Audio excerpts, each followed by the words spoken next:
Hi everybody, your independent work today is to read this text and then to answer the question posted with it on Google Classroom. There will be two texts like this that you have to read. I'm going to read this one out loud to you and give you some information about it as you go. So this text is all about Newton's first law of motion. If you have the time, you can actually test this out by raising a plank with a car on it gradually and seeing what it takes to get the car moving, especially as you increase the mass of the car. But first, take a look at inertia.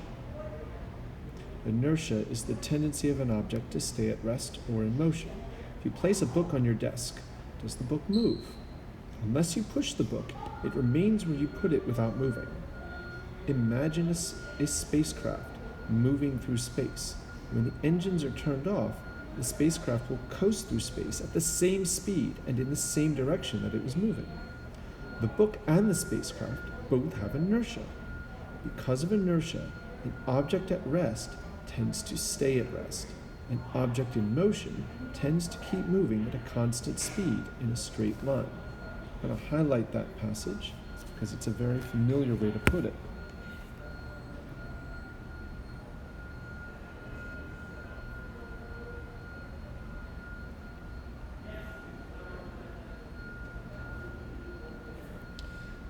Newton's first law. Before we read about Newton's first law, you can think about inertia when you go ice skating as well. Once you get going on ice skates, you tend to keep going, and it's pretty hard to stop. But when you're sitting still, you don't move without a push. Objects that are sliding on the ice tend to keep sliding. So make sure that you can answer this question, that what causes a book on the table to remain at rest? Newton's first law. Newton's first law of motion explains how inertia affects moving and non-moving objects. Newton's first law states that an object will remain at rest or move at constant speed in a straight line unless it is acted on by an unbalanced force.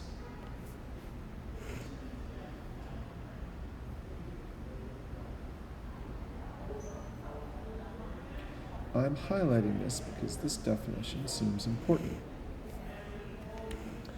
Isaac Newton was an English scientist who lived in the 1640s, and he wrote about many phenomena and published his work throughout England and Europe. According to Newton's first law, an unbalanced force is needed to move the book on your desk. You could supply the force by pushing the book. An unbalanced force is needed to change the speed or direction of the spacecraft. This force could be supplied by the spacecraft's engines. So, according to Newton's first law of motion, what happens to an object at rest if no force acts on it?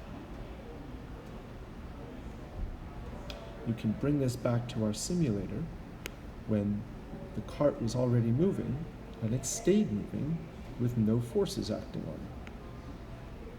The effects of inertia. You can see the effects of inertia everywhere.